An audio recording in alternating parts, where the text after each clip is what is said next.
ప్రభువైన యేసుక్రీస్తు నామములో మీకు సమాధానం కలుగునుగాక. షలోం. నహూము 1వ అధ్యాయము 7వ వచనము.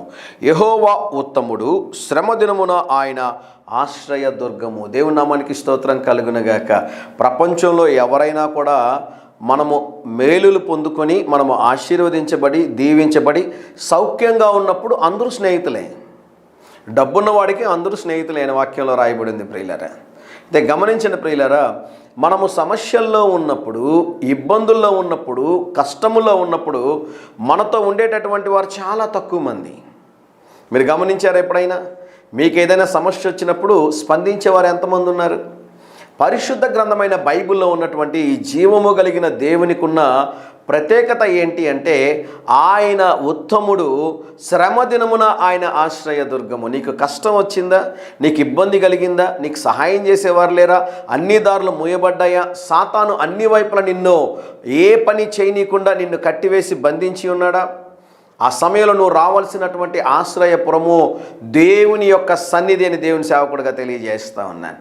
కింద శ్రేష్టమైన మాట ఉందండి, ఒకసారి చదివి వినిపిస్తాను చూడండి. తన యందు నమ్మిక ఉంచి వారిని ఆయన ఎరుగును. మీరు ఎవరి మీద నమ్మిక ఉంచున్నారు? రుచి చూచి ఎరిగి తిని అంటాడు. అద్భుతమైన మాట. యెహోవా ఉత్తముడని రుచి చూచి ఎరిగి తిని అంటాడు. ఈ ఉదయకాల సమయంలో మీకు ఒక హోప్, అంటే మీకు ఒక ఆశ్రయ దుర్గం ఉన్నది. అది ఏంటి అంటే ప్రభువైన యేసుక్రీస్తు వారి సన్నిధి.